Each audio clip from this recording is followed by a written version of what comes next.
future of football is now. The NFL Draft is here, and the Athletic Football Show is bringing you all the action live on YouTube on April 24th and 25th. From the first overall pick in the draft all the way through the last pick in round 3, we'll break it all down in real time. Who's going at the top? What trades will shake up the draft board? There's no angle in this draft that we won't cover. We'll have expert analysis, insight powered by the Beast, guests from the Athletic newsroom, and everything you need to know from one of the NFL's signature events. Don't just watch the draft, experience it with the Athletic Football Show, streaming live on YouTube, April 24th and 25th.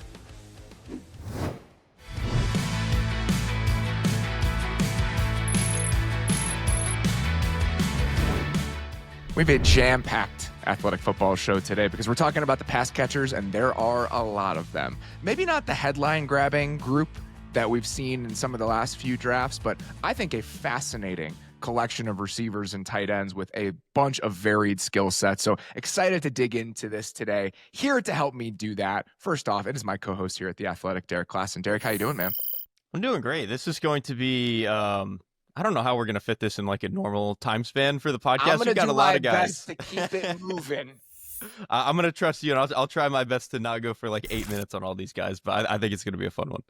Also here today, it is our draft expert at The Athletic, who is on his 10,000th media appearance in the last week. It's Dane Brugler. Dane, how you doing, bud?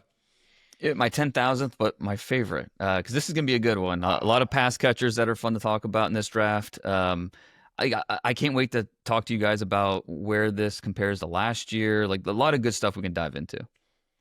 Let's dig into this because we've got like 20 guys we want to hit on this show, and I want to get us out in relatively short order. Let's start at the top of the draft. I want to talk about guys who are top half of the first round players, and somebody who, we have to include in this because if the Browns take him at 2, they are likely going to use him as a receiver. And if you talk to people who really study the position, you make a really strong argument that he's pretty clearly the best receiver prospect in the draft, and that is Travis Hunter from Colorado. So, Dane, when you look at Travis Hunter as a receiver only, and you try to take out the novelty of being able to play both ways and just sort of the special, maybe like transcendent ability he has as a corner, and you're solely evaluating him as a pass catcher, what sort of prospect are we talking about, and what sort of player might the Browns be getting if they do end up taking him at number 2? Yeah, in the Beast, he's cornerback 1. But if I had him at receiver, he would be wide receiver 1, very clearly. I kind of lean towards corner because I think he can be a top 3 corner in the NFL. But I also think he could be a top 10 receiver in the NFL. And I could understand why a team would lean towards offense, especially a team like the Cleveland Browns, if that is indeed their pick at number 2. They need a spark on offense. Travis Hunter can give it to them. I mean, you look at the production this year, 96 catches, almost 1,300 yards, 15 touchdowns. He can win at all levels of the field. You want to get the ball in his hands because he can be special with that speed. And a lot of the same things we talk about on defense, about what makes him a special corner, it translates to offense. The ball instincts, the twitch that he moves with. He's a little bit leaner than you want, but he's 6 foot, so he has decent height, decent length. A little bit leaner than you want, but he also plays physical. He doesn't get pushed around by corners. And so I think you want to play him as an X. You want to play him in a slot. He's only restricted by your lack of creativity in both offense, defense, across the formation, all these things. So a lot of the reasons why you love him on defense are also the reasons you love him on offense. What did you think when you were watching him, Derrik? Just, again, solely as a receiver. I guess my question here is, what sort of ceiling are we talking about? Because when you draft a receiver in the top 5, those picks are reserved for rare players. And oftentimes it's guys that check every single box physically, or let's say you happen to be a little bit smaller. You're not that 6'3", 215, 6'4", 220 type guy. Maybe a Jamar Chase or even a Malik Neighbors. If you look at both of them, the certain physical traits they're bringing to the position are so incredibly rare, whether it's the burst or the body control. They just move in a way that is both controlled and explosive. And even talking about Dane saying Travis Hunter is a little bit leaner, Jamar Chase is like 6', 205 rocked up. And Travis Hunter is just not that sort of physical presence at receiver. And so I'm open to the idea that he is worth a top 5 pick at that position. But I'm just curious, as you compare him to some of the other guys we've seen drafted in that range at that position, because it's usually reserved for these special guys, do you think that he necessarily falls into that same sort of category? He to me is more like a receiver you take in the top 12, not in the top 5, which is like a stupid little, delineation. But I do think it matters. And the reason I would say that is, one, typically those guys you're taking in the top 5 are, from a size perspective, just kind of rare. It's your AJ Greens, your Calvin Johnsons. Like, it's a different level of athleticism and size. And Travis Hunter isn't quite that. I think when I see Hunter, I think if things were to go well for him and he were to spend more time in offensive meeting rooms and really doing more as a route runner, which again, in college he didn't, so you could sell me that all that stuff is really going to come along, you're probably looking at something more like Garrett Wilson or Odell Beckham Jr., which, like, if you tell me you took Odell Beckham Jr. with the 2nd overall pick, it's like, yeah, that's absolutely a win. And so it's you're trying to thread a finer needle because of the size and because of you're projecting a little bit what the route running and stuff might look like. But he's one of the best athletes I've ever seen. And you could absolutely sell me that giving that guy a little bit more time to focus on offense, that, yeah, he could be, like Dane said, a top 10 receiver in the NFL. And we're nitpicking here, right? These are things on the margins, whether it's the 12th pick or the 5th pick. But I do think that little gap does explain why some of these guys are drafted in the top 5 and why a guy like Odell Beckham slips to the 13th, I believe, or 14th pick in the draft. So, and Dane, what was impressive to me in the little bit I've watched of him is that I think that he has very good instincts as a receiver, even if the refinement isn't necessarily there. The way that he comes back to the ball, the way that he understands space, he's just a very instinctual player. So to Derrick's point, I think that if you wanted to allow him to spend more time on offense to kind of hone that refinement that we're talking about, you can see where the growth can come. Like, it's not something where you have to tell yourself a story about where Travis Hunter can be a year from now if he does get to play receiver in a little bit more of a full-time role. Right. And playing receiver in the NFL is all about timing and chemistry and being on the same page as a quarterback. And so there might be a little bit of a learning curve for him as he adapts to what it takes to be an NFL route runner and just the perfect timing that it takes to be in the right place at the right time when the quarterback expects you to be somewhere. So, with any rookie, there's going to be a little bit of a learning curve. Think about Malik Neighbors last year, who was, the 6th pick. There's only about a 10-pound difference between these two guys, and they're almost identical height, length. It's just Malik Neighbors is right around 200 pounds, and Travis Hunter is right around 190 pounds. So, I think that when we think about the impact potential of a player like this, and I think being more open-minded, I think a lot of us have become more open-minded about what a number 1 receiver can look like. Yeah. And he checks a lot of those boxes. I think Garrett Wilson was one of the first names I wrote down as a guy that, okay, maybe not fit every box that you want size-wise, but he plays bigger than he looks, and it's all the strengths that he brings outside of that size that really makes him ascend as a player. So, yeah, I think it's a great point that once if he does focus on offense full time, like what he put on film on offense in college was great. If he can really focus on that full time, what does that mean about where he can take this? So, yeah, that's fascinating to think about. And I've asked this to a lot of teams when talking about Travis Hunter. Okay, if he were in last year's receiver class, which we talked about at length about how deep it was, but just how top heavy it was, how deep it was in the first round, where would it be? I think I came to the conclusion that he would be right behind Malik. I gave Marvin Harrison Jr., Malik Neighbors almost identical grades. And then I think Travis Hunter would be right behind Neighbors for me, just ahead of Rome Odunze. But asking teams about it, I got a lot of differing answers. Some said, they'd put him right at the top. Others said he'd be, 4th on the list. And so, just there is a little bit of projection involved. And I think that's maybe where the disconnect is with a guy like this. I think that makes sense to me. If I were stacking them up, I think right behind where Neighbors was, right ahead of where Odunze is, I think that does make a lot of sense.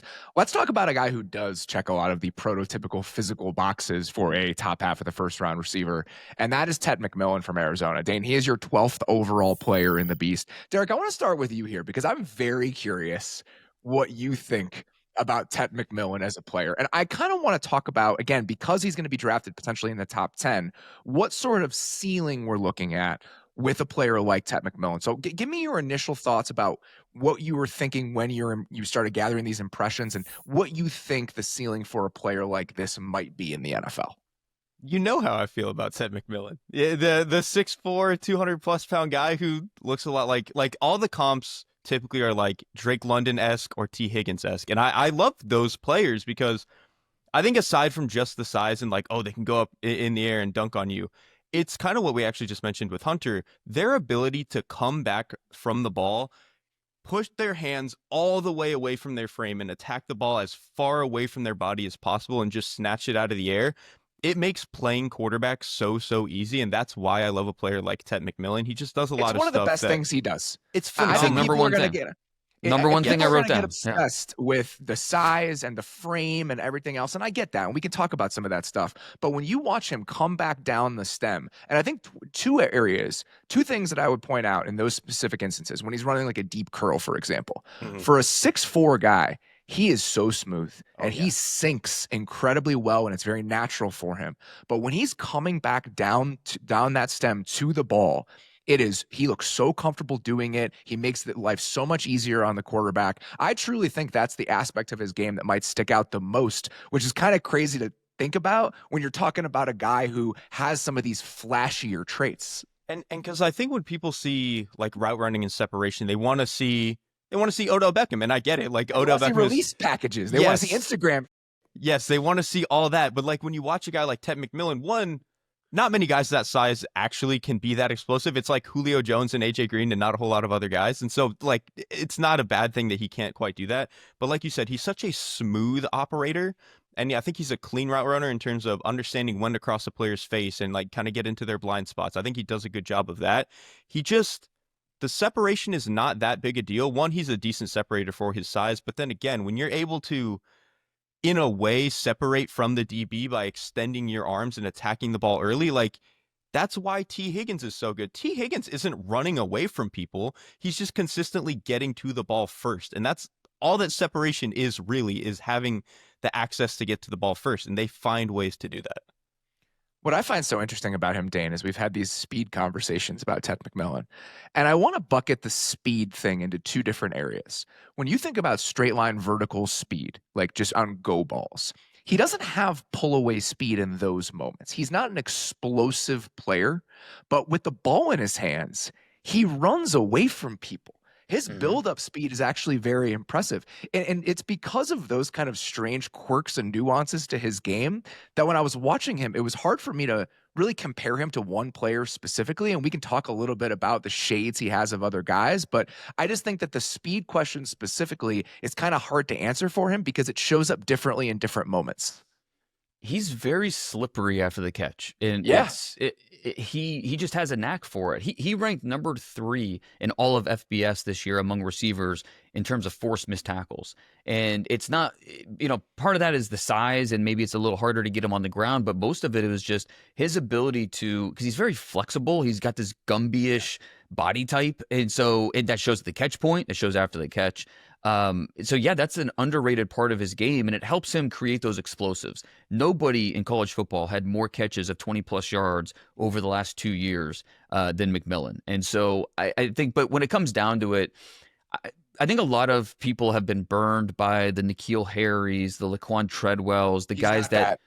Exactly. And he doesn't, but guys that didn't have the 4.4 speed and they can separate at will, but they're very different styles of player. And he's much more like the T. Higgins type of player where you just kind of throw it in his area and the catch radius is so impressive. His ability to go up and get it. And find me the tape where he lets the ball get to his body when he's catching the football. Like it's not there. That's a number one takeaway from his film is like Derrik mentioned, it's catching the ball away from his body.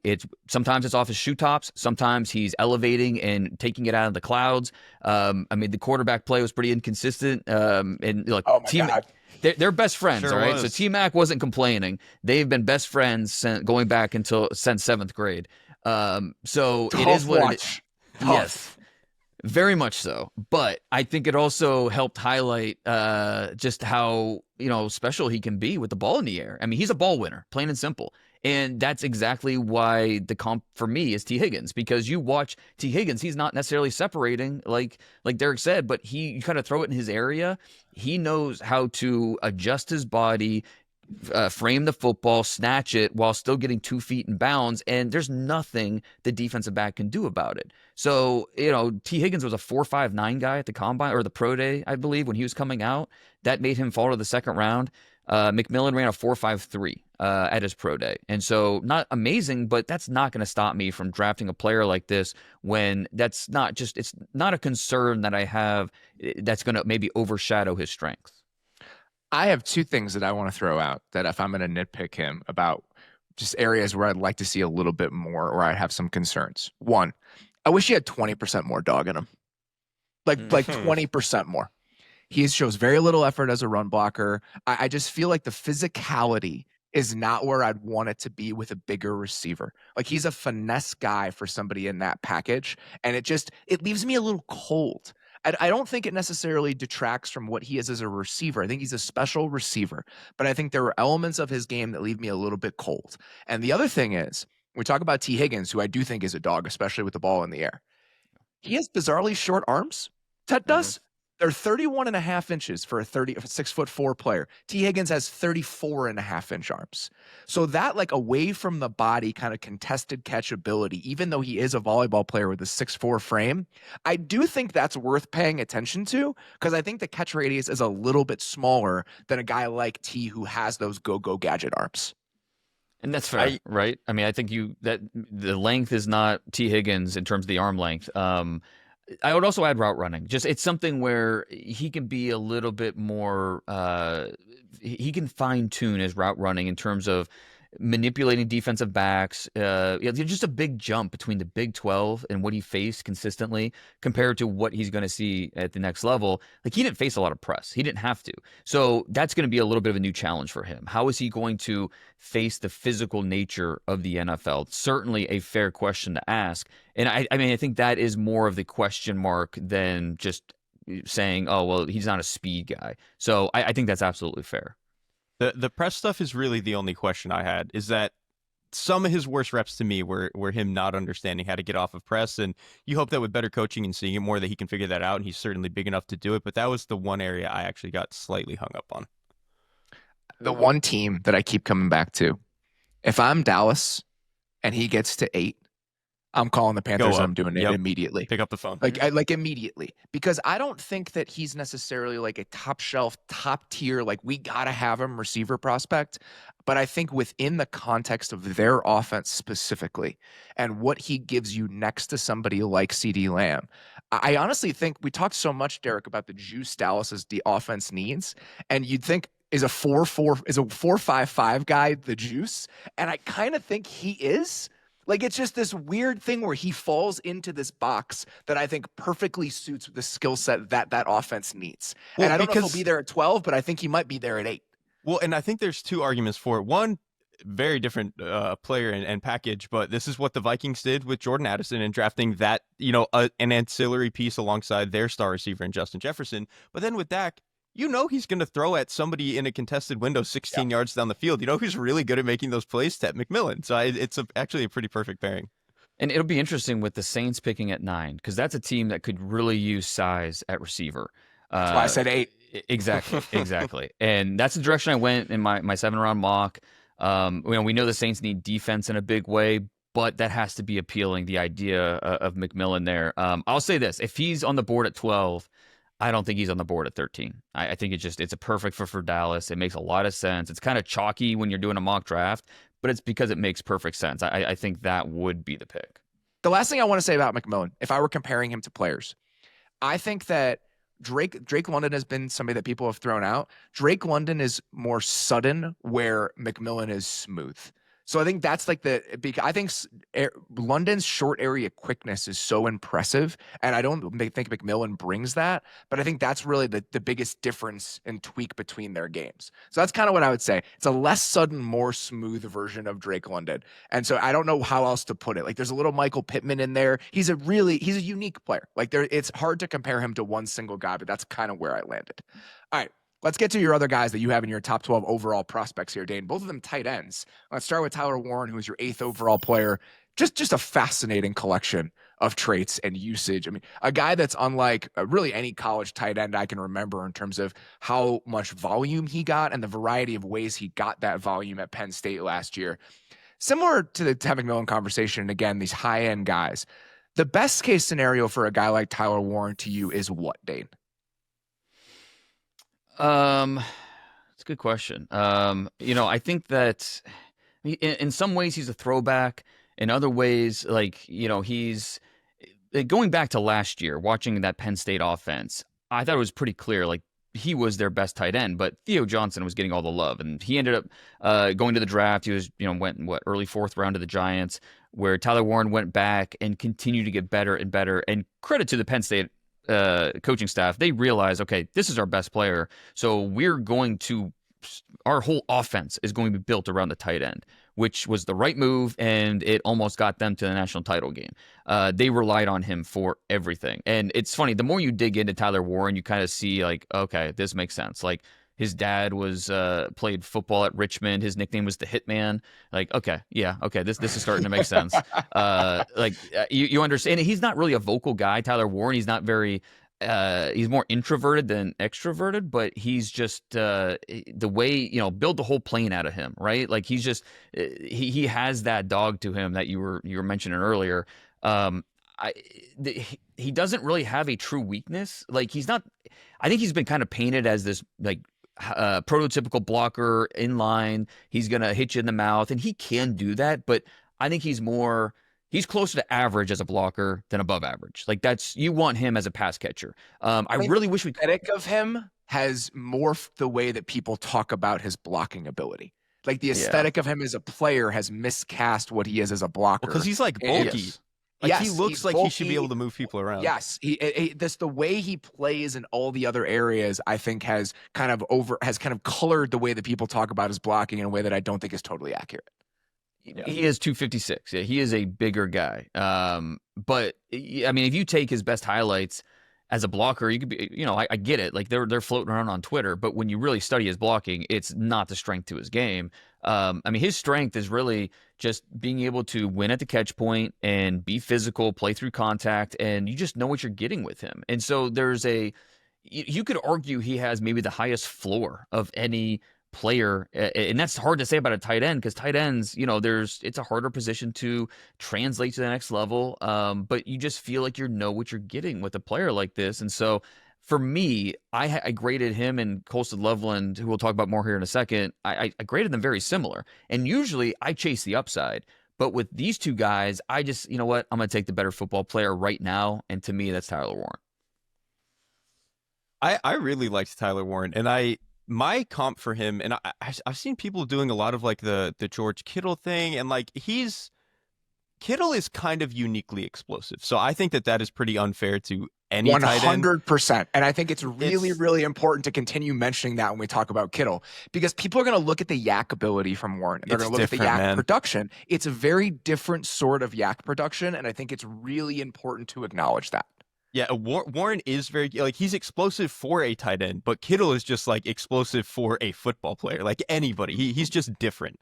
Absolutely. And it's fine to not be that guy. My comp for him, actually, is, so Tucker Kraft really broke out for the Packers last year. And, like, when I look at their body type, the way that they can, like, play through contact, sometimes they can go up for the ball in the air, like, those two are very similar to me. I think Kraft right now is a better blocker because he has longer arms, but just in terms of the way that they function as pass catchers, you can throw some screens to them every now and then.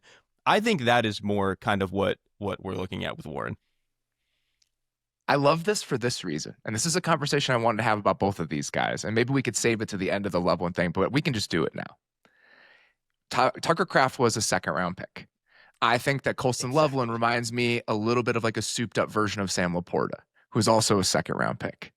I'm really wondering if we are letting the Brock Bowers thing make us get a little bit ahead of ourselves with these two players.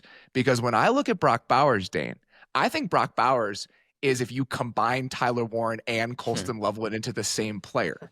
And so when you take them individually, I think the fact that they're 8 and 11 on your big board and we're talking about them as top 12 players, to me, that is saying more about the quality of this class than it is about them as players. That is the nail on the head. I think it says it's more about this class than anything else. Like when I'm doing a top 30 board and somebody has to be 8.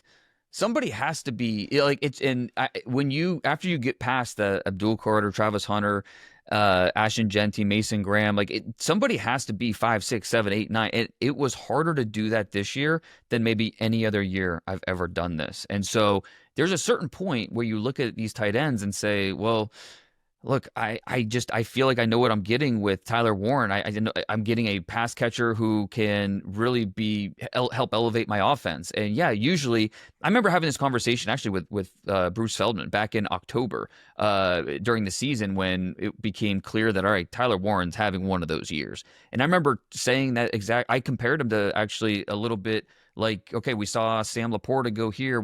And so I guess maybe he's probably going to go late 1, early 2. But the closer we got to the process, you just kind of keep bumping him up because you're like, well, I'd rather have him than, this idea of a pass catcher or idea of a pass rusher or maybe this guy. And so it's a unique group of just, because if these guys were in last year's class, they're both behind Brock Bowers. They're probably more towards 20 in last year's class. This year is just a unique group of players at the top.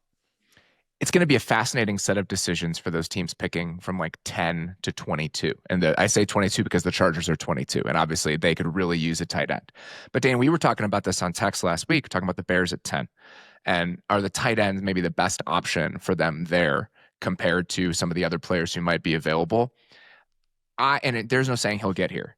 After watching both of these guys, would rather have Ashton Genty than either one of the tight ends. And I'd still think I'd rather have some of the defensive line prospect than either one of these tight ends because I think that they're very good. I don't think they're special in the way that Brock Bowers was. And I think if we're removing Brock Bowers from the conversation, it really gets us into a discussion about the checkered kind of spotty track record for tight ends drafted this high and the hit rate on those players, because you need to be complete and special, I think, to hit that early as a tight end when you're drafted in the top 15. And I'm just not sure either of these guys is that, Derrik. I just have a tiny bit of pause with it. I'm really glad you brought this up. Because I do like both of these players, but for me, when I graded them, they were more like that fringe first round grade. And then Dane makes the great point. It's just like the rest of the class around them is not that great, so they get to be elevated a little bit. And specifically, it's not a strong receiver class, right? So you got to get pass catchers somewhere, and that might incline some of us to push some of these other pass catchers up a little bit. We keep doing that, and we keep up when we do that. I know. And so here, and let's talk about Loveland, because I think he's an interesting discussion kind of as a corollary to this.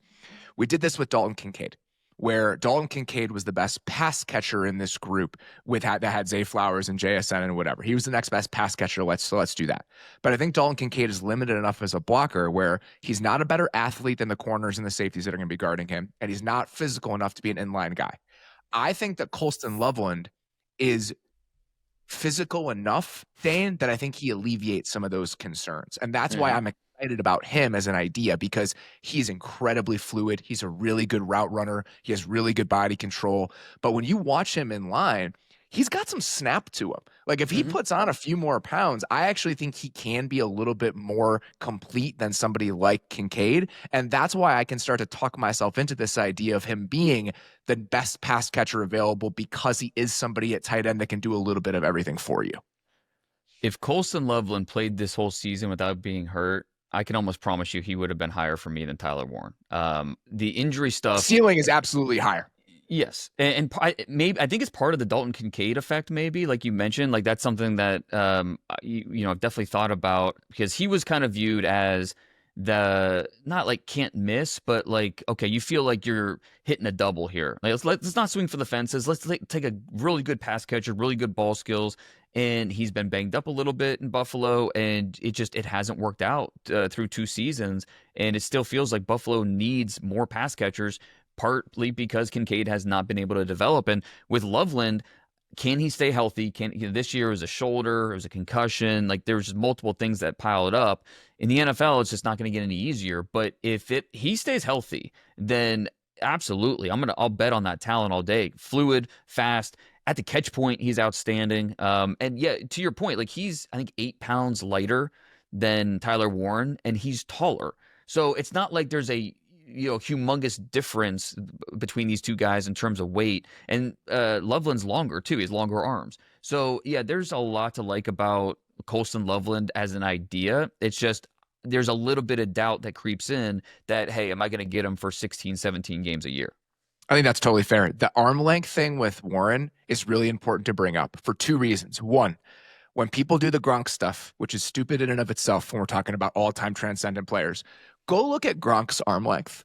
It's like 34 and a half. He's got like some of the longest arms I've ever seen. When people say he was also a tackle, it's because he had the 34-inch arms. And the thing with Warren, this is the last thing I'll say about Warren. If we're going to have to live in a contested catch world because we're not a separator, you want those arms in a contested catch world. He's going to have to catch stuff a little closer to his body in some of those tight quarters plays. And he's shown an ability to do that, but it makes you a different sort of receiver than somebody like a Gronkowski because of the arm length. And the arm length leads to limitations as a blocker. So even if he's big and he's physical and he's strong, you still are talking about a limited ceiling because the arm length is a little bit lower. But with Loveland, I think that the length actually kind of changes the conversation a little bit in the way that Dane is talking about, Derrik. I think it does. Like Loveland, to me, I actually find him to be the higher floor player just because I think I like his length a little bit better. I think we have more evidence that he can be like an inline Y blocker type. And again, if he adds 5 more pounds, I think we're going to be even cooking. I think his lower body strength is really good. Sometimes I think his upper body, he can just get punched in the chest and he kind of falls off. Yeah. But again, he's such a young player. And this is actually why I think he is much different to me than a guy like Dalton Kincaid. If we want to say purely as receivers, there's some similarities there. I can see it. But Loveland, he broke out so much younger, and he is still a very young prospect. And we've seen a lot more from him as a blocker where he can at least be competent there, that I feel like the ceiling is higher than it ever was or probably will be with Kincaid. And then you still get a lot of the explosive playability downfield. I think with the ball in his hands, he is more smooth than explosive or fast. But as a route runner and receiver, I actually think he is very good at getting down the seams and tearing away from guys on corners and stuff like that. That's why I said that the Brock Bowers is a combination of those two. Yeah. Because Loveland lacks the run after catch physicality and ability that a guy like Brock Bowers does. That's the thing that he's missing. But he made that play against Illinois, Dane, on that wheel where he's coming back to the ball in space, and you watch some of the route running against Fresno State. Like, he is a very intriguing idea. Even if I do think that there's still enough little nitpicky things where I don't think he would be a top 10 prospect in a lot of other drafts. Yeah, and I think that's fair. And I mean, my comp for Loveland was Zach Ertz. Like, some of the tools are very similar. Yeah, but again, 12th overall, like, that's pretty rich to draft a player like this. And look, Tyler Warren, there's a good chance he goes, the Jets at 7. That's a very possible, realistic landing spot for him. I couldn't do it. I couldn't do it if one of the tackles is on the board. I just couldn't do it. Yeah.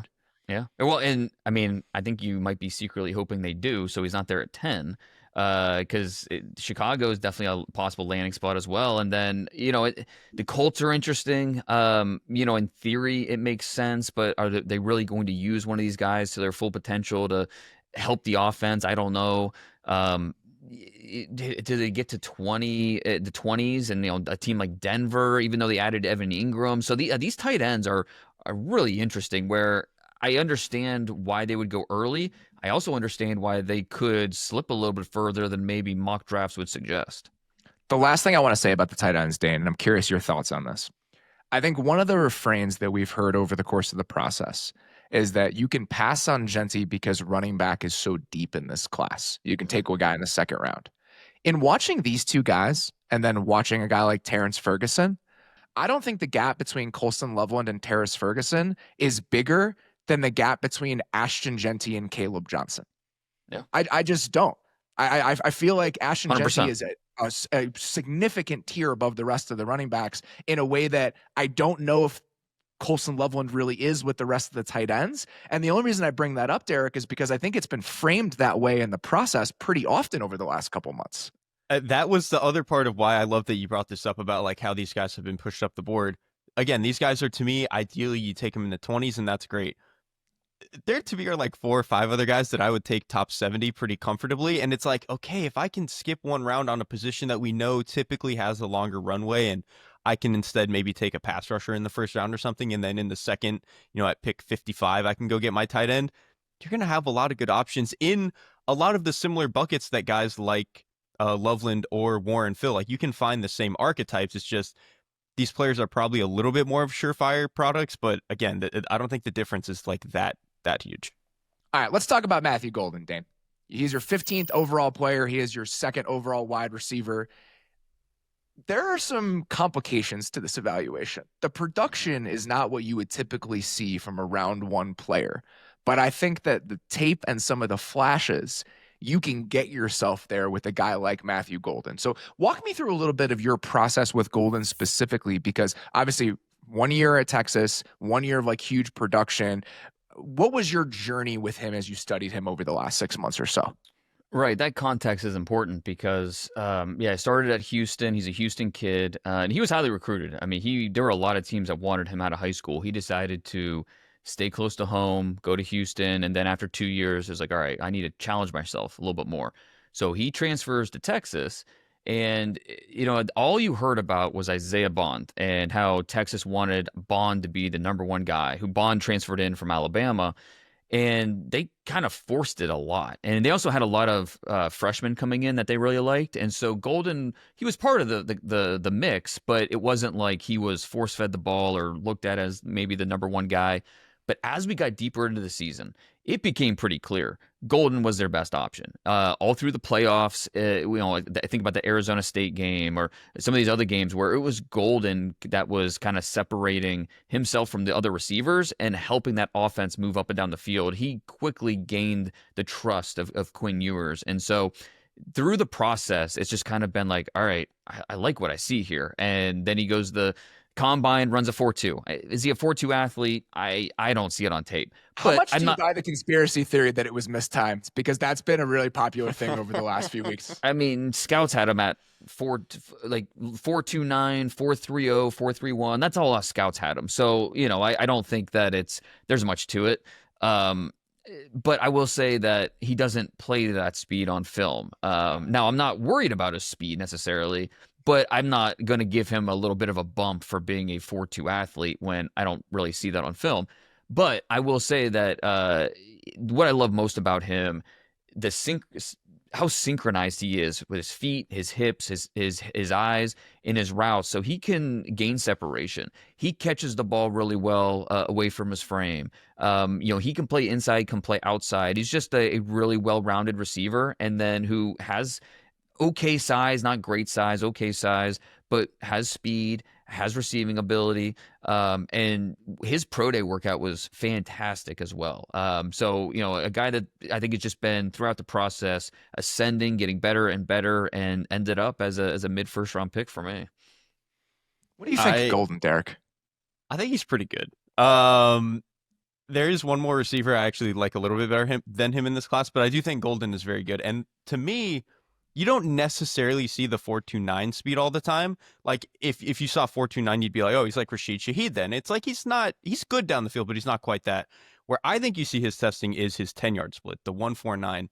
Those first like 3 steps out of his stance, dude, he is flying. He is eating up ground so fast. And I think because he's also pretty explosive out of the break, it just gets him on a DB's toes so fast. And the defensive back is like, oh, like I'm kind of in like either startled that he's on them so fast, and I think it allows him to get open pretty consistently. So when I watched him, he gave me like, what if Amari Cooper was like 10% smaller? Which I know like we're kind of colored now by like Amari Cooper last year not being very good, but like peak Amari Cooper was a very good player where explosive route runner, consistent route runner, not necessarily elite down the field, but good enough speed, could play a little bit of inside and outside, and then was a better ball winner than I think you would probably think. Like, I think Golden is a really good ball winner. So that's why that leads me to the comp that I thought of while watching the Arizona State game. There was a play where I can't remember which play it was, but he came back to the ball on a vertical route, And I don't think he's this level of technician, but I'm also thinking about this player as an NFL guy rather than a prospect. And so maybe that is complicating things a little bit. He's Diggsy to me. Yeah. And That's I another, think yep. it's the vertical push and the ability to throttle down on some of those routes is very impressive, but it's the ball tracking and the ability to make contested catches down the field as a smaller player that reminds me of Stephon Diggs. And I think the best case scenario for him, Dane, I could see a trajectory like that where maybe he's not the biggest player, but when you combine all the things he brings to the table and him playing bigger in some of those situations, he has to me like a Stephon Diggs sort of ceiling. I mean, I'm just in my mind picturing like the Minnesota Miracle, and like that's a play I could see Golden making. Like just catching the ball away from his frame through contact, breaking a tackle, and then taking it to the house. So yeah, I mean, I think that makes perfect sense. He's like the first line in my report on him was average measurables, but he doesn't play small, and that's a key part of playing the position, regardless of what your height and weight says. How do you play? Do you play up to your measurables? Do you play bigger to your measurables? And 100% agree with what you're saying about the first 3 steps and how quickly he gets out there. He had one of the best 10-yard splits in this class, period. So I think that stands out. And so you see it on post and corners, you see it on quick comebacks, you see it on all these different routes that translates well to the next level. And that's why I ended up the more you watched of him, the more later in the season, especially those playoff games, the more it was like, all right, this is a difference maker. This is a guy that the quarterback clearly trusts. He's getting open consistently, even though I think defenses are like realizing this is their best player. And so I'll put all that together, and it's like, okay, I still think he has room to grow. And I got on the phone with him a couple weeks ago, just kind of one of my last, just to kind of learn more about him type of deals. And this guy is extremely driven. Like he has a plan in place for, okay, when I got to Texas, this is what I wanted to do. When I get to the NFL, I'm going to do this, this, and this. Like he's just that's the way he thinks about it. And so very excited to see where he lands, because I think he's another, say McMillan goes 9 to the Saints. I still think, even though I like the fit of McMillan better in Dallas, Golden, I think, would still be, and maybe part of it is I think a lot of different receivers will complement CD, which is a compliment to CD with how good he so is. Versatile. Yeah, exactly. All the different, inside, outside, different ways he can win. But Golden, I think, would fit in Dallas as well, just with his specific skill set. Because he can play outside. Even if he's a little bit smaller, he can play outside. I think that's the appeal to somebody like him. Golden for the Cowboys could be what they wanted the Brandon Cooks thing to be when they signed him, and that's not like a one-for-one, but just comparison, like what because he's another smaller player who actually can go up and get the ball. Yeah.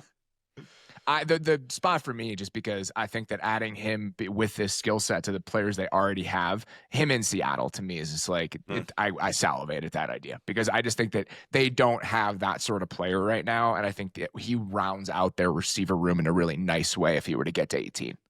Yeah, and it'll be interesting to see if they would, obviously bring in Cooper Kupp. You still have, Jackson Smith and Jigba. Like, would they go in that direction and really kind of open up that offense?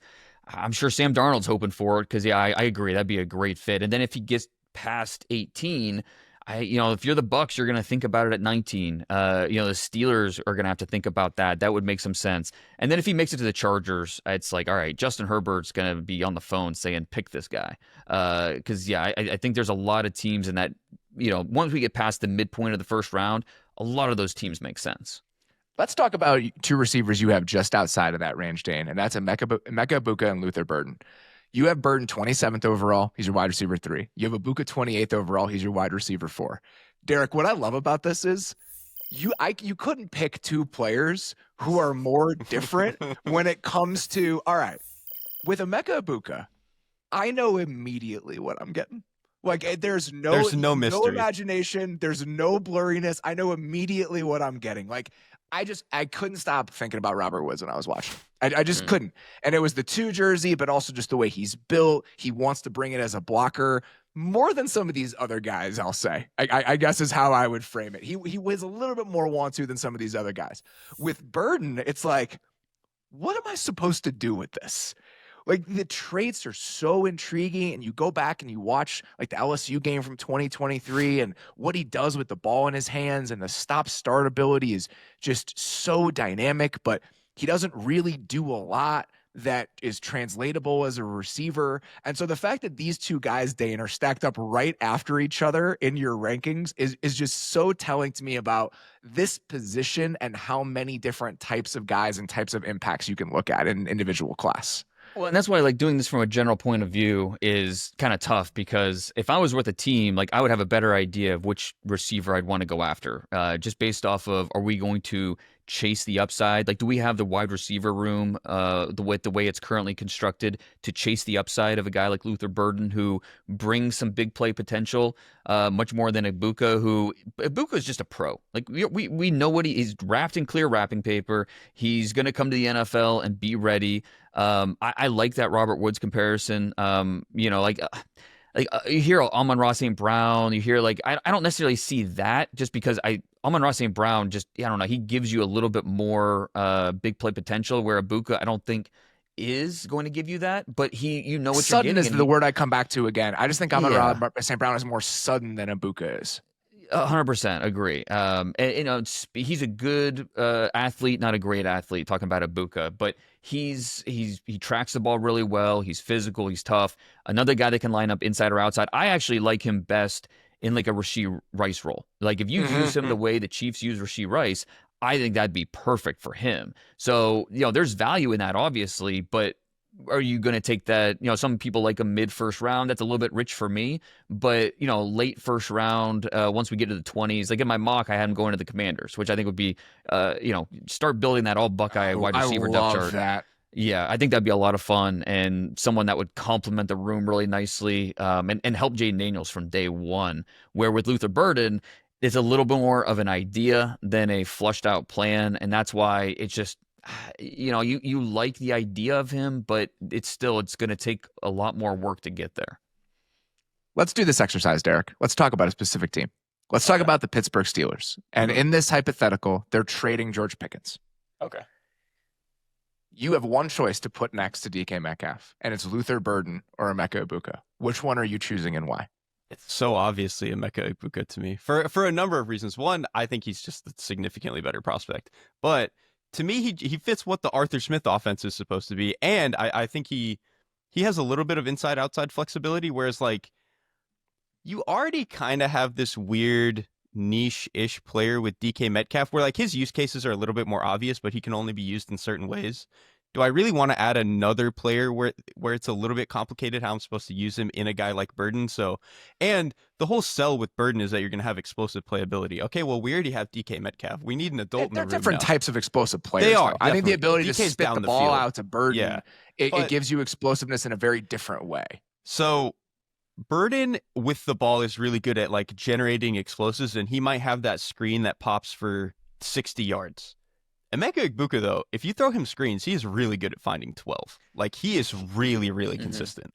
I find him as such an interesting ball carrier, Dane, because he looks very natural with the ball in his hands, even on handoffs. When you watch it, he's a very smooth runner. He's a very natural runner, but he's not a dynamic tackle breaker.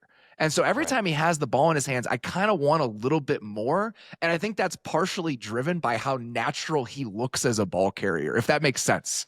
Well, and you see it if you watch his punt return tape as well. That's exactly what you see, where it looks very natural for him receiving the ball and making a first move and all of that. But he's not going to break a lot of tackle. He goes down at first contact a lot.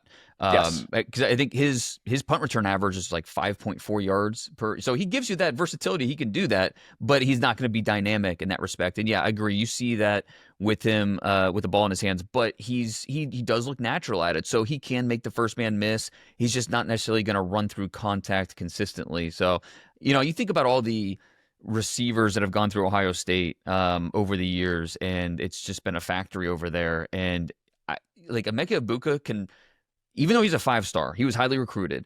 He probably can't say he was ever the best receiver on his own team. And that's kind of crazy because he was in Columbus for 4 years.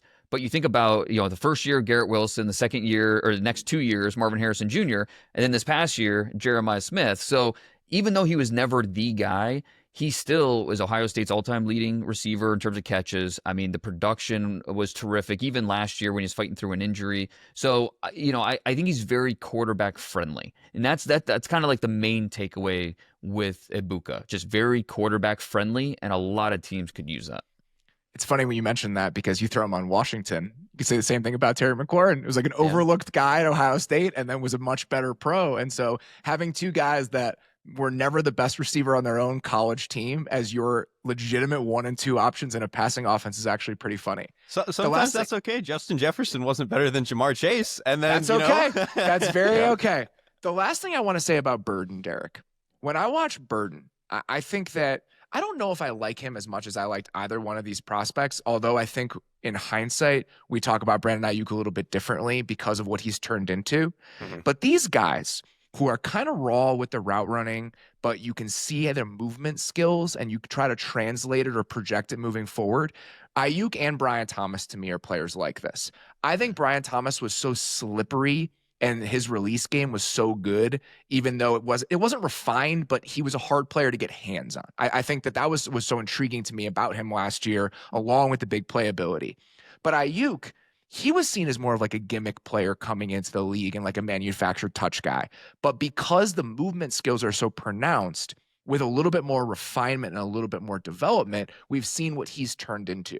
So I think some of these guys where you watch it happen and you think, I don't really know what he is, and I think I want a little bit more tools. We've seen success stories with those sorts of players before, and I think you can make an argument that Luther Burden might fall into a somewhat similar bucket.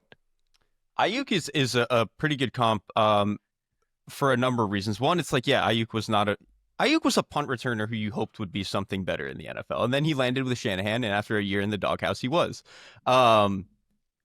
I think it's also a good comparison, too, because I really did not like Brandon Aiyuk because I didn't understand what he was supposed to be. It was just this bundle of like, okay, he's cool with the ball in his hands. And I wonder if we're doing that again. That's the thing, Dane, is I wonder if we're doing that again.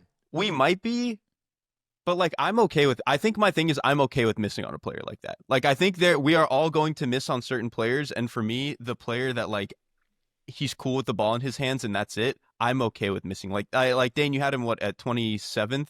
On your board? Yeah. If I had a full board, he'd probably be closer to like 77th for me. This is just a player that I really struggle with in terms of him getting off press, him dealing with contact. What we see as a route runner right now is, I think, tough, especially on the outside. And then I didn't love his ball tracking ability. You get one or two every now and then plays where he can go up for the ball and it looks really good. But I thought on a down-to-down basis, it was not something I loved. So this is just a player that I've really struggled with as far as the pass catchers go. Yeah, well, and I struggled with him too because his 2023 showed a more realized player necessarily than what we saw on the 2024 tape. And so again, there's a leap of faith here, no doubt. It's are you going to chase the upside of what he can bring to you, or are you going to go with the guy where you know exactly what you're getting with Emeka Egbuka, but maybe doesn't have the ceiling? So and again, it depends on, I think, what team you're drafting for, what are you bringing to your wide receiver depth chart, all those good things. But yeah, there's a realistic scenario where Luther Burden falls out of the first round, and we're talking about, okay, if you're the Titans in round 2, do you go that direction? There's a lot of teams in that early, the Patriots, is that a direction they should go? There's a very realistic scenario where that's what we're talking about. Let's talk about guys that if you pass on some of these players in the first round might be available in the second round. And I want to talk about them kind of side by side, 2 receivers and 2 tight ends. The receivers are easy because they played at the same school. The tight ends maybe a little bit harder. Dane, if you were comparing a guy like Mason Taylor from LSU, who you have at 33 overall, and somebody like Elijah Arroyo, who you have 41st overall, and you were a team that, let's say, was picking 10th, wanted a tight end, passed on that tight end, and had 2 early second-round picks, how would you stack up these 2 players and what strengths and weaknesses they were bringing to the table? Yeah, I love Mason Taylor, and like he's a very useful player. I think you as a blocker, as a receiver, and he did that the moment he showed up in Baton Rouge. I mean, as a freshman, he was making some big plays for that team. And so I think a guy who's a good athlete, he's fluid for his size. Very strong hands, comfortable through the catch point. His movements are really good as a blocker, so he can get out on the perimeter and help you out there. He's got a little bit after the catch. So there's just a lot of things that I think he offers that I don't think he'll ever be a star in the league necessarily, but I feel like, okay, he's going to help us win games because he's reliable. I know exactly what I'm getting. The ball skills, the competitiveness are terrific. So I comp them to kind of like there's some similarities like a Hunter Henry there. Like, you know, he has more juice than Hunter Henry though. What did Hunter Henry run? Yeah, I think he does. I mean, Hunter Henry I think was. Yeah, you might be right. Mason Taylor was what, 4'6'8"? Yeah, and which is pretty good. I mean, Mm-hmm. and he has a little bit more pop than somebody like those more reliable tight ends do, and that's why he's sort of intriguing to me. No doubt. And he's still young. He's a 3-year junior when he came out. I mean, he's a loose mover for his size. Like, there's just, and he wasn't really a central part of that LSU offense. Like, they didn't really live through him, but yet he still is the most prolific tight end in LSU history. So, like, in the red zone, they barely featured him. He had 2 touchdowns this past year, which, you know, is the fault of the offense more so than the tight end. Trey McBride had 1, and he's the highest paid tight end in the NFL now. So there you go. Exactly. Okay. Yeah. I think Mason Taylor. Like, if the Eagles cared about the tight end position in the first round, I think that'd make a lot of sense at 32. But I'd be shocked if Howie drafted a tight end in the first round. But once we get to the second round, I think, if the Jets, we mentioned them as a Tyler Warren potential there in the top 10. If they go Armand Membu at 7, come back in the second round and get Mason Taylor, I think that's a home run. I love you leaning into the framing because it's exactly what we're doing here. If you waited on these guys in the first, what do the guys look like in the second? And that's a perfect scenario, perfect example. How would you compare an Arroyo from Miami to Mason Taylor, Derrik, when you watch both of these guys? Yeah, kind of like Dane was saying, Taylor is a little bit more, feel like I know what I'm getting when I open the box. Taylor, I think, is a really consistent route runner. The way that he'll go up and high point the ball to me is actually really impressive. And he's comfortable taking a shot over the middle, which if you're a tight end, you better get used to it. And he's a little bit of a younger player with a little bit more of a production profile. So he, to me, feels like you know what you're getting. Arroyo, I don't mean this in saying I don't like the player, but he was probably the most confusing prospect for me to get my head around in terms of the way I thought about him. Because when you watch him, he is so explosive. His first handful of steps when he gets the ball or running down the seam, whatever it is, incredibly explosive. Some of his breaks look incredible. He's got size, he's got length, he's got all this stuff. Every now and then you see him go up for the ball and it's like, man, that is super impressive.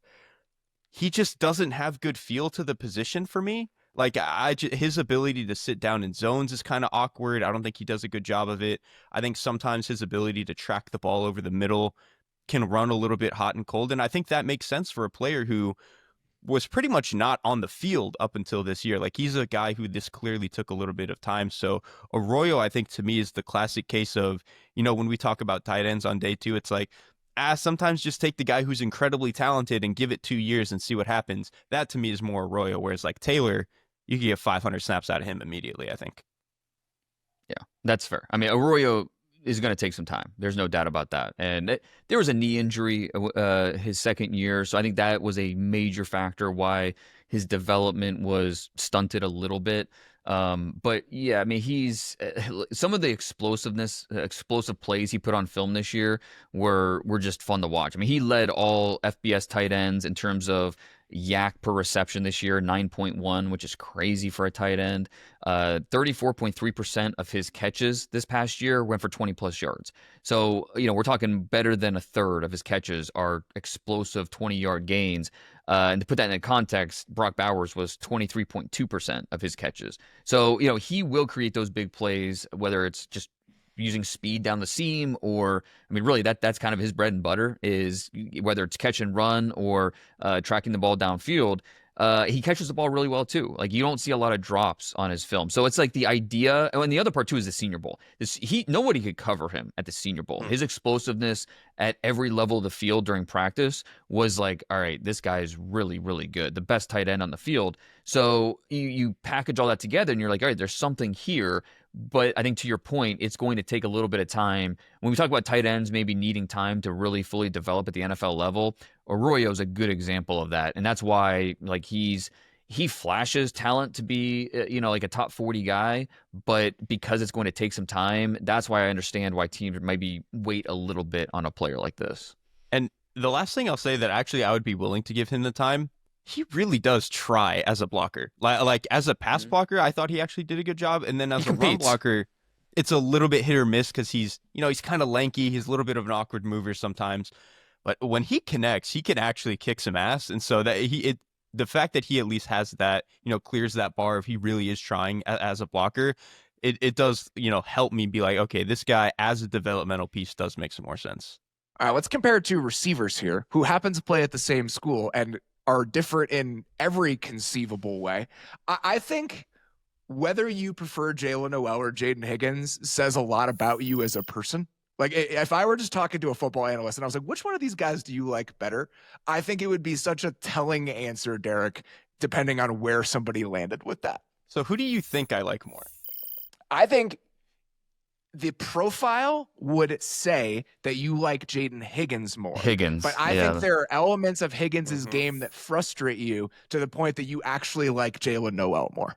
I do. When I went in to watch them, I was like, okay, well, one guy's got the size, and the idea is that he can make some contested catches, and he does do that. So I was like, I'll probably end up liking that guy a little bit more.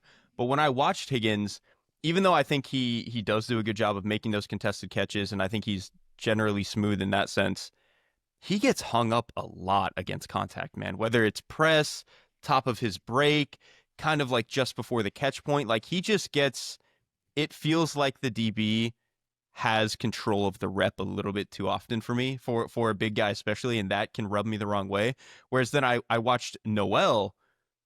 He's really good, dude. Like he's just incredibly quick. Awesome football player. Dude, he's so good. Like the smaller guys, you really got to sell me. But Noel did. Like when I was watching him, he's a very quick and clean route runner. Like some of the speed outs he was running were just, I mean, he's got 5 yards of separation immediately. And then to me, what actually shocked me the most and sold me, you imagine Higgins is like, oh, he's the big guy. He can go make the catch radius stuff. I think Noel's catch radius is better. Like he's digging stuff off the turf. He can go up for a little guy. He was making like catches on like, a post route was underthrown and he's going up and he's basket catching it, protecting the ball from the DB. I'm like, this guy just knows how to play and he's fast as hell. Like I really liked Noel more than I really thought I was going to. Dane, I need you to throw some cold water on me with Jalen Noel, please. Because when I went back and I watched him, I absolutely loved him. And there were probably 5 or 6 moments when you combine like the Kansas game, the Central Florida game, the plays he made at the end of the Central Florida game to essentially win them that game. Like he just brought it in the biggest moment in a wonky game, like the pick 6, just all over the place. And then he makes 2 huge plays in the final drive for them to win that game. But there were 5 or 6 moments when watching him where I had like guttural reactions where I was like, oh my God. When it's the second and third level separation when he's already on the move and he's putting guys just in a blender on posts, on post corners. Like he's so smooth, but he's also incredibly explosive, Jalen Noel. And like Derrik said, I actually think he's better and more physical at the catch point than somebody with his physical frame you might think is. I loved everything about him. I think he's compared to consensus, probably my favorite receiver that I watched among this group. No, I love that. And look, I took a lot of heat a couple months ago when I said he was a top 5 receiver in this class. But look, he is. I firmly believe that. Mm-hmm. Yeah, and he's one of my favorite players in this draft. He is. Like I think his profile is pretty similar to Christian Kirk when he was coming out as a prospect. He's a souped-up Christian Kirk. It's exactly what I saw when I watched him. Exactly. And so, a guy that can be a vertical slot, but he can also win underneath. He can also, disengage from defenders in different ways because he is physical, he is quick, he is fast. And those 3 things are all different that not every receiver has. So he's not really a true tackle breaker necessarily, but I think he does have that pull away gear, a lot of big plays on his film. Like over the last 2 years. Easy acceleration, just such easy acceleration. And the ball skills are terrific. So it's not, his catch radius it's not necessarily huge because of his size. It just, his size is what it is. There's no changing that. But I think he does catch the ball really well away from his body. So it doesn't matter if it's outside of his frame. He can come down with that. Now, in the NFL, it will be a little bit tougher when it's tighter coverage.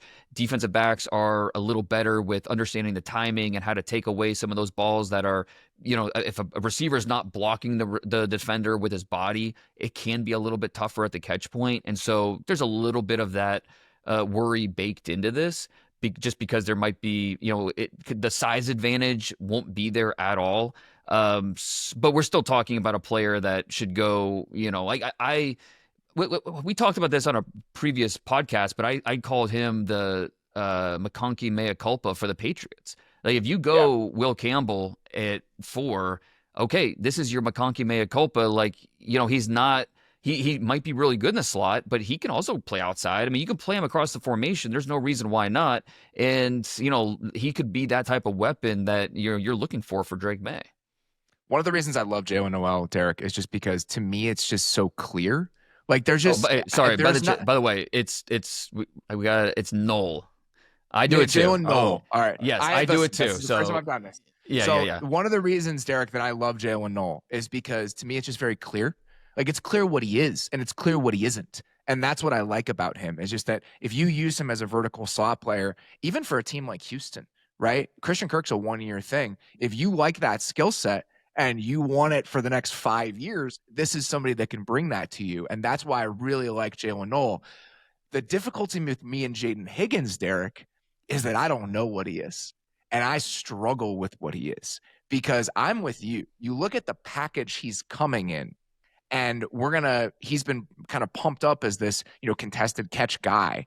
And he can make some of them, but if you watch the contested catches, they're all on his back hip. He struggles to work back through contact. He's not a physical player for somebody who's so big, but he's dynamic for somebody who is so big. I honestly think, Derrik, some of my favorite Jayden Higgins moments that I watched on tape are like slants. They're like short area quickness examples, and that's not necessarily something you would attribute to somebody with Jayden Higgins' physical profile. And so that's why I struggled a little bit more with him, because I'm 100% with you. He gets stuck at the top of routes way too often for me. I think that he like kind of seeks out contact, but not in a good way. And yes. I think that's what made me struggle with Jayden Higgins. And so I think that the path through for him, I get talking yourself into that, because the package of traits, there's a lot there, but I think it's a lot more murky to me with Jayden Higgins than it is with Jalen Noel. That's kind of where I come down with too. And I think part of the issue too is that the players that Higgins reminds me of the most are players like I'm typically not as high on. There's a lot of Michael Pittman to me, to his game, like a slightly worse. That's actually a really good comparison. We talk about the short area quickness in a larger frame. Right, exactly. That's what it is. And a guy who like can be an outside receiver, but realistically actually does a lot of his better work from the slot, because he can. And I think that's what Higgins should be. By the way, I think that he is like a bigger slot player in the best case scenario.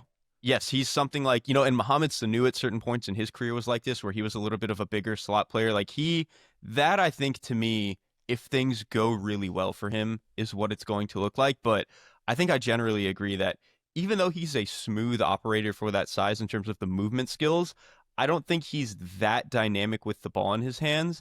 And then just some of the catch radius stuff, attacking the ball, is just not quite as put together as I would like for a player in that package. So he to me is a guy who, I think on the consensus board, it's like Higgins is at 50 something and Noel is at 70 something. I would have them flipped. I think Noel is to me a player who I would be more comfortable in the 50s. And then that is sizest. It is. I'm not going to sit here and stand for it. I'm usually the sizest, but well, yeah, no, I Noel to me, he's my 42nd player overall. Where Higgins, I like Higgins because of a lot of the things that you mentioned. I think he's a little more physical than maybe what you guys saw, and I wrote the guy that reminded me of when watching his Michigan tape was Nico Collins when he was coming out, like not the Houston Texans Nico Collins that we're watching now, but watching him in Michigan, I thought there were some similarities there in terms of tracking the football, catch point, being a bigger receiver, but having some decent speed with some quickness. And there were flashes of physicality. Now, not necessarily to the level you want, but at least some of it that made me say, okay, there's more here. But I agree. I mean, Higgins. If I'm choosing between the two, it's Noel all day. But Higgins, I still think there's something there that. All right, maybe he's not a top 40 guy, but for a team looking for a big presence with size, decent speed, he jumped really well, and you can tell he was a former basketball player. Maybe with some of that finesse that he does play with. Because he was late to football, focused on basketball mostly. And that's why, he started out at the FCS level. He was at Eastern Kentucky, goes to Iowa State, and the last 2 years, he was just nothing but productive. So, I mean, there's a lot of things about his production and about his traits that say there's something there. This is going to work at the next level. But yeah, I think there's enough there that makes you kind of question exactly what's the best role to use him in. And I think that's where the gap is with me and some of the other people who like him, is that it's just less clear to me. It's just murkier to me in a way that gives me a little bit of pause. You saying the basketball thing, and I wrote this down when I was talking about McMillan, and I think it applies to this. When I watch McMillan, I see a volleyball player in ways both good and bad. And when I watch Jayden Higgins, I see a basketball player in ways both good and bad. I think that totally tracks that those are the backgrounds for those players respectively. And again, I think it's why I want like a pinch more physicality from both of them, Dane. He didn't even play football as a sophomore in high school because he wanted to focus on basketball, and he played at a small school, private school in Florida. Like it was something where football was, more of he had to get on board with. And so even though like I think he gradually got better every single year in college, the 2 years at Eastern Kentucky, the 2 years at Iowa State, and you feel like he's not done growing, there's at least a little bit of doubt in there because he does play like a basketball player more so than a rugged football player. It's funny to me, Derrik, that you like Keon Coleman so much more than you like Jayden Higgins, because I do think that there are shades of one another in watching them play. I don't necessarily disagree with that, and I was probably too high on Keon Coleman. I think the difference for me is Keon Coleman was way more explosive with the ball in his hands. Like, I think he really had something to where, not like tear away for 60 yards type of explosive, the Odell Beckham stuff, but just like, if you give him a sliver of space that is supposed to earn 5 yards, he's going to make one guy miss and get 12. Like, with Higgins, I just don't see quite as much of that. And I think I also, even though Coleman's ability to go up for the ball could run hot and cold, I do think that there were better flashes of physicality in his ability to actually do it. All right, Dane, you have 3 guys at receiver that you have kind of all lumped together, and the grade that you have for them in the Beast is 2nd/3rd round. And that's Jalen Royals, Tre Harris, and Jack Bech. Again, I can't imagine 2 more different players than like Tre Harris and Jack Bech in terms of like what they're bringing to the table. And so what you want out of this group, I think, is really telling. Let's just go through them individually. When you were watching Jalen Royals and just trying to put together his profile, what stood out to you? What were the strengths that you think he's bringing to the table? And like, what archetype of player are we talking about with somebody like Jalen Royals? Yeah, 6 foot, 205, good speed, 4.4, low 4.4s in the speed. So, he can be that catch and go guy. You want to, feed him those slants and screens. He can make guys miss. And he doesn't necessarily jump off the film as like, oh, it's just instant speed, gonna make you miss. But kind of like we were talking about with Egbuka, like he just is a very natural with the ball in his hands, except I think Royals is probably a little bit better at forcing some of those missed tackles and playing through contact. This past year, he missed basically the whole second half of the year because he had a foot injury. And that kind of, it was a big question mark, but he goes to the Senior Bowl and did a really nice job there. Good ball skills. I wish he was a little bit better catching the ball through traffic. Some of those crowded catch point windows are tough.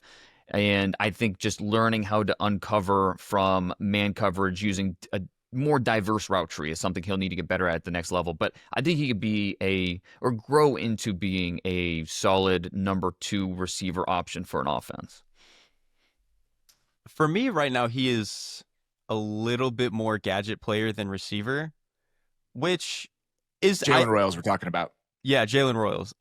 Which I think, honestly, at the range that he's probably going to get drafted in is more palatable to me than like when we were talking about Luther Burden, where you potentially have to take him in the first round. Royals, to me, some of his best work is when he gets the ball in his hands. He's a really powerful guy at 205, and then you can see some of the explosive speed. Like, he is a guy who, kind of like I was talking about, could take a ball in just 50 yards. He's gone. He's down the field. I do think he has some of that. As a receiver right now, some of his route running is a little bit up and down to me. I think he getting in and out of breaks can be a little bit iffy. I really don't love the way that he gets off of press coverage, but combining that entire package, he kind of reminds me a little bit of the way that the Packers have used Jayden Reed. And Reed is a little bit smaller, but just in terms of like the role that they have, a little bit of what they can do with the ball in their hands, I think that is kind of what you're looking for in a player like Jalen Royals, which if you take that in the third round, I think you're actually probably pretty happy with that. To your point, no college receiver had more catches of 50-plus yards the last 2 years than Royals. He had 10 of them. So, I mean, that tracks with what you're saying. And I'm sure a guy that's right in that conversation is Tre Harris from Ole Miss when we're talking about explosive plays and explosive players. Yeah. Dane, this is the type of guy that I'm just going to salivate over, and we're going to look at a player like this, and I think it's going to be a can't woke question, right? He wasn't asked to do that much at Ole Miss, but what he was asked to do, he was really good at it. He was really, really good at it. And it was a limited route tree, but you look at him in that limited route tree, and I think the stop-start ability on some of those vertical routes is pretty good. I think if I was trying to extrapolate some of the movement skills to a more diverse route tree, I can get there with a guy like Tre Harris. I think he plays faster than his 40 time is. I think he's more explosive than that time. But again, we haven't seen him do a variety of things because that's not how Tre Harris was used at Ole Miss. So you're having to project some of the usage things that he's probably going to have to do in the league if he's taken in the second or third round. But I think that how dynamic the examples we have are leads me to believe in a guy like Tre Harris in this range of the draft. Dane, really quickly, how similar did everything Robert just said, and then what you watched of this player, I think it was last year, how similar does this feel to like Cedric Tillman coming out of Tennessee? Right, where we're getting a lot of slants, curls, and then a post or vertical mixed in. Like, yeah, like it's a lot of linear routes. And I think he has more juice than Cedric Tillman, though. I loved Cedric Tillman, so I don't know, but he is a very good athlete. Yeah, I mean, I guess I could, because I agree with you. I think he is. So he ran a 4.54. Talking about Tre Harris, he ran a 4.54 40-yard dash, which is obviously not great. But I think his stride speed is just a little bit better than that. Just the way, and he has very clean like gear down and his ability to transition. So you like that for a guy that is 6'2.5", 205 pounds. I think the best thing that he does is just the hand-eye coordination and how he finishes. He will finish through contact. He's better after the catch than you would expect for a guy that's maybe an average speed type of guy. He's a very controlled athlete. So maybe not truly explosive, but very controlled. So give me a controlled athlete with dependable ball skills.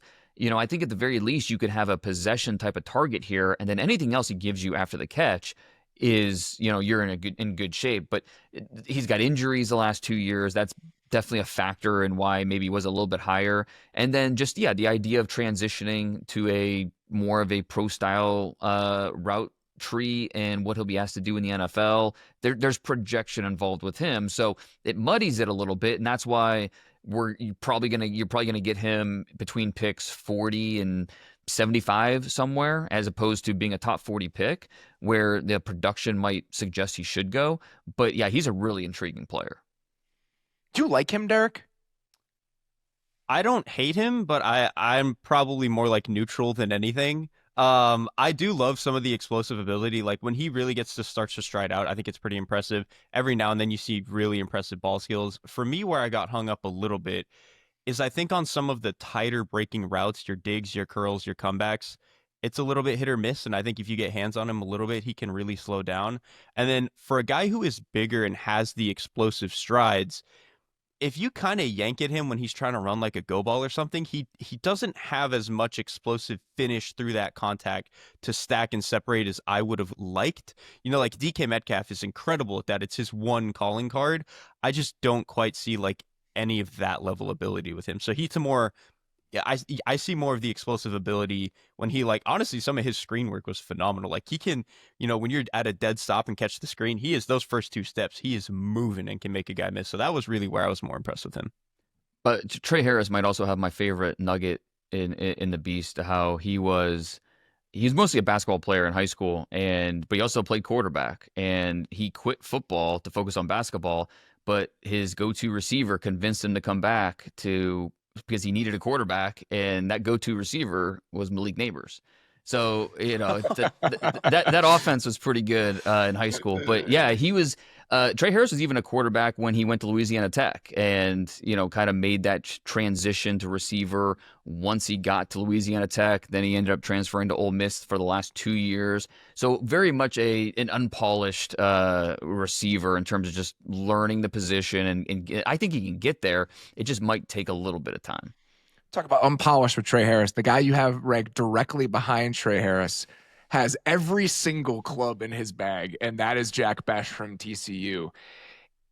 A really interesting player because he played, a decent amount outside of TCU. Derrik, to me, he screams like a slot zone beating option in the NFL. And I think that I've seen like Juju Smith-Schuster thrown around with somebody like him where he's not an overwhelming athlete, but I think that the refinement to his game, the route running, and just his feel overall, I think that Jack Bech absolutely has a very defined, robust role within the right sort of offense. It's somewhere like Juju or like a Josh Palmer, and I think he's probably not quite as as strong at the catch point as Palmer can be, but a guy who should be more of your big slot. And then if you need to put him outside in certain sets or two receiver sets, you absolutely can do that. Bech was. He's a player who grew on me. When I watched, the first game I watched was the SMU game. The first half was not good to me. I was really not interested in what was going on there. But then the more I watched, it was like, okay, he really does have a bunch of different releases. He's pretty explosive for a guy who is that size, especially, both at the line, but at a lot of his breaks where especially if he's running some of those dig routes, like those were some of my favorites from him. I thought he did a really good job on. He, to me, is between the size, some of that explosive ability, how well he was sitting in some of these zones, how well he was finding the ball, like whether it was, at his knees, whether it's like kind of just outside of his frame. I thought he did a good job at that. So I don't think he's that dynamic with the ball, and I don't think he's going to run away from people that much. But he, to me, is like if he's your third best pass catcher and gives you a little bit as a blocker, yeah, man, that's a nice piece to have. Dane, you had 40 times for your top 26 receivers in the Beast. Except for Jack Bech's 40 time is noticeably missing from all of the other information that you have in the draft guide. I think there might be a little something to that. Yeah, quicker than fast. That's the type of player that he is. And he's a good size. I mean, he's 215 pounds. He's a tight end. Yeah, exactly. And so, but the short area quickness is there, and that shows in the 3-cone. He had a 6'8" 3-cone, which is pretty impressive at that size. But yeah, I mean, nobody ran more slants in college football last year than Jack Bech. That's a fact. And so that's the strength of his game. He's very smooth, physical, strong. I do like some of the gear change that he shows as a route runner. So I think there's savviness to his game. Like watching him live at the Senior Bowl, you get vibes of Puka Nacua, and it's not an apples to apples comparison necessarily, but you get those types of vibes with some of the, okay, well, he doesn't just look faster than everybody else, but he's very, savvy in the way he moves, physical. He will go up and get the football. There's a lot of things I like about Bech as probably a slot target that you're going to use underneath routes, possession target. But there's a little bit more to him than just that as well. I love the Nacua pull because Nacua is not a separator. He's not that good of a route runner. What his superpower and why he's able to be, quote, open as much as he is he throws guys off and really pushes at the route break better than almost anybody in the league. And I do see some of that with Jack Bech, where like he understands how to use his arms, his size to really just get that half a foot of separation to where it's like, okay, I get access to the ball first and you don't. And I do think Bech has that quality. And he doesn't drop the ball. I mean, it's just supreme confidence at the catch point where I am going, exactly what you're saying, I'm going to get the ball and not you, and I'm going to finish. And so that competitiveness, along with just the urgency that he plays with, it really stands out and makes you, like, even if you don't love the player, you appreciate the player. Derrik, I was running through teams just because I was just curious about fit and where his skill set might make sense. The one that is just so frustrating to me is that, like, if he was there in the third round and the Titans had a third round pick, it would just, immediate. That's what Like they it's just need. immediate. It's just exactly what they need. And the fact that they don't have that pick is brutal. Let me try this one on and let's see how you feel. What if he goes to the Jags in the early third round and you pair him with Brian Thomas and De'Ami Brown? And he can be like their facsimile of Chris Godwin, basically. I really like that a lot, actually. That is just a bigger slot guy who, again, can play outside for you a little bit. Okay, actually, that's a good fit. I was also thinking, too, when you were saying that, the Bengals still need a slot receiver who can do anything for them. Yeah, I was thinking the same thing as I was going through them. And I think Yoshivas was good enough last year that like it's hard to justify a receiver in the top 100. I guess when you have need so many other needs. It's so funny that you say that because I had the exact same thought where I was like, oh, we'll throw Jack Bech on the Bengals. They need a slot receiver now, but like I think Yoshivas was good enough as the number 3 last year, and they brought Gesicki back where it's just hard for me to justify another pass catcher for Cincinnati given everything else they need. It's a good point. Maybe if the defense was at least average, you could live with it. But in my mock draft, I had the Panthers going that direction, and obviously, interesting. Adam Okay, Thielen, that's good too. Kind of. But I'm thinking about helping the quarterback, and I think a guy like that is going to help Bryce Young and help that offense. Yeah. Let's run through a couple more day 2 guys. Harold Fannin, Dane, is your 82nd overall player. If you guys want to go hear us talk about Harold Fannin, we talked about him at length on our most polarizing players show. So that conversation you can hear over there. Out to receivers that you have, again, stacked up right next to each other. Derrik, I'm curious which of these 2 guys you prefer. And that's Elic Ayomanor from Stanford and Kyle Williams from Washington State. Dane, you have Ayomanor as 90th overall, your wide receiver 11. You have Kyle Williams at 91st overall, your wide receiver 12. Between these 2 guys, Derrik, Ayomanor and Kyle Williams, who do you prefer and why? This is an archetype breaking class for me because you would look at them, Ayomanor. I love this so much because I knew you were going to do this again. 6'2", 206. You'd be like, okay, that's right up my alley. Whereas Kyle Williams, 5'11", 190. It's like, you really got to prove something to me. And then I watch Ayomanor. He's a pretty good mover. Like, he is explosive, and I think you see moments as a route runner where he does a good job of knowing how to step on a DB's toes and cross face and get explosive and really separate that way. His build-up speed is solid, so you can threaten downfield. His ball skills are not NFL quality. It is really, really rough to watch to me. And it's not even just like his ability to, 2 hands on the ball and snatch it. There are certain instances where he does just drop that. He just looks uncomfortable trying to find the ball at certain times, and that really bothers me. I just don't know how fixable that is. So I really struggled with Ayomanor as a player. You have issues with the receivers who can't receive the football? Yes, yeah. I really do struggle with that. That's why, for as much as I love even, for his as good as DK Metcalf is at certain things, he struggles with that sometimes, and that's why I struggle with him. And then Kyle Williams, I swear I mean this endearingly. He is the most wide receiver in this class. That's why everyone loves him. Yes, I think the first note I had, I watched the Boise State game. It's the 10th play of the game or something like that. And he's like run blocking, chipping with the DB at the end of the route.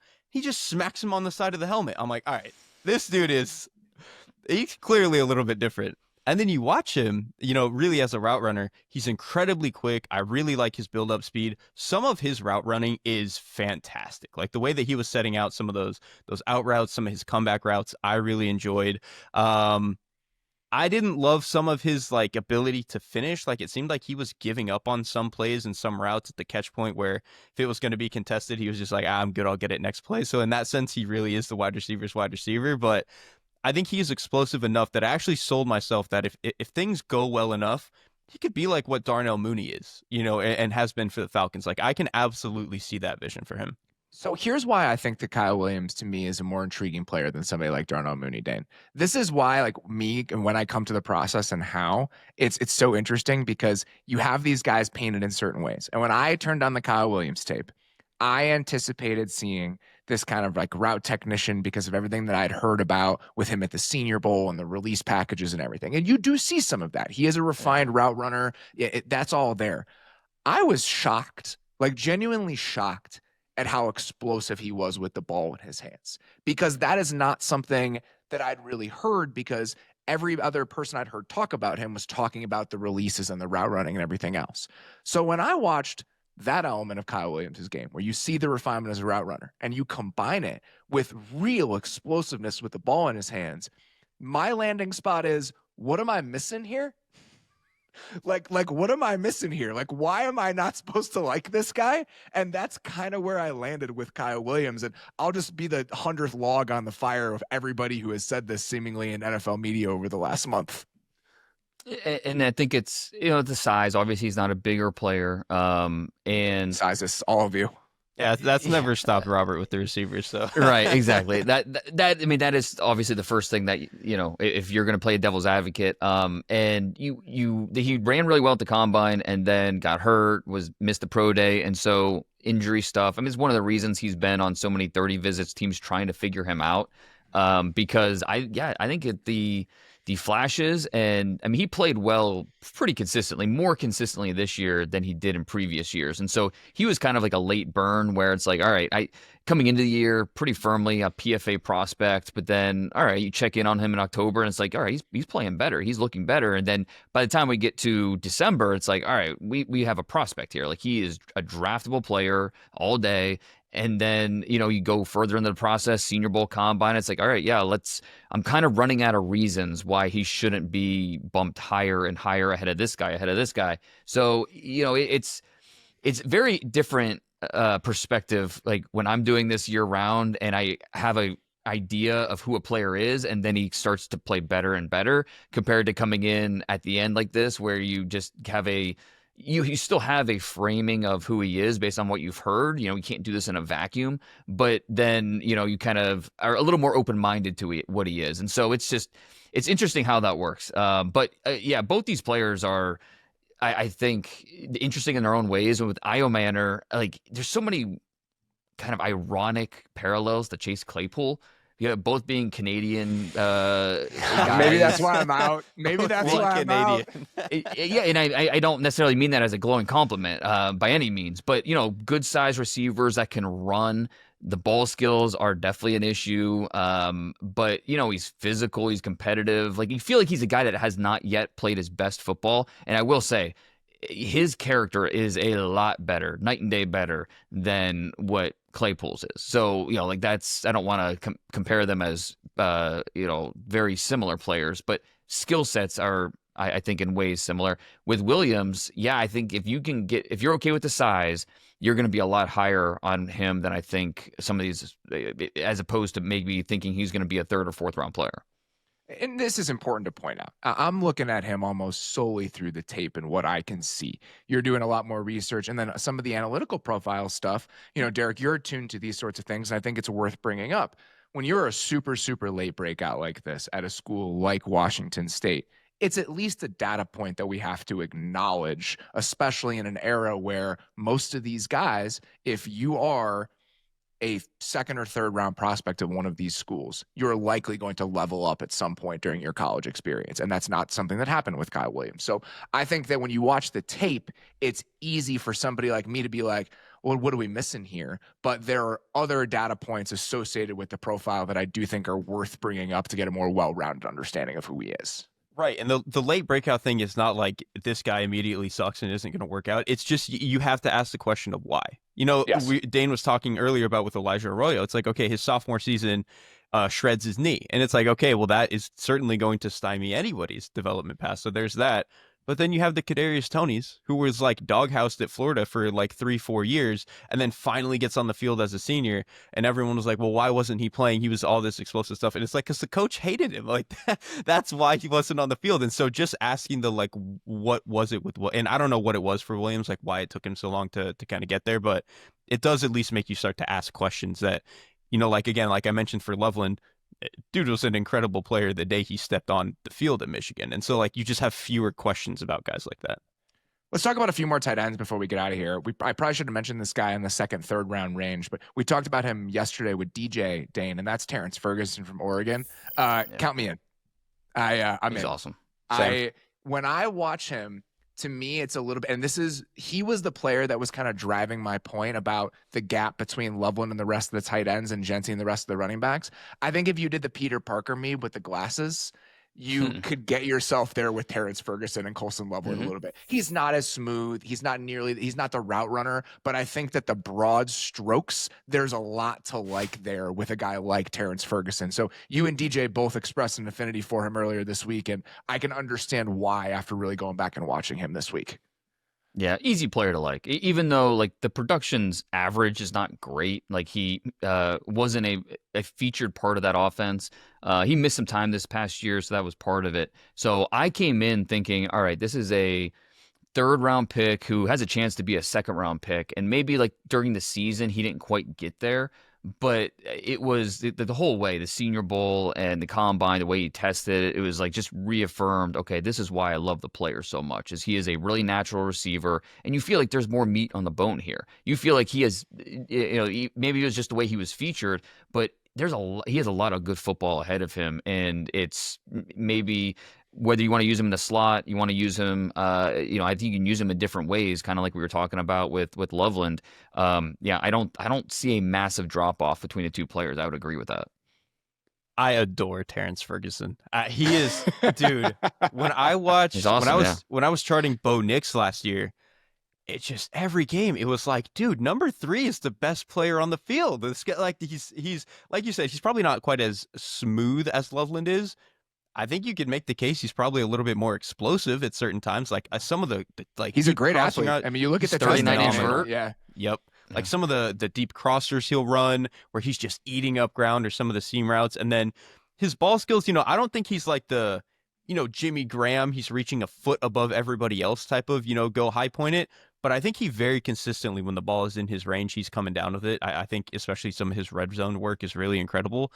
And then as a blocker, I think he leaves something to be desired. He's probably going to be one of those guys who is a little bit more of a slot receiver than a tight end, but his blocking in college is not as offensive to me as like Dalton Kincaid's was, or as like Sam Laporta's is right now. So it's at least closer to the bar of competence that you could, with a little bit more work, he could get there. So he's a top 50 player to me. He is just, the athletic tools are so crazy.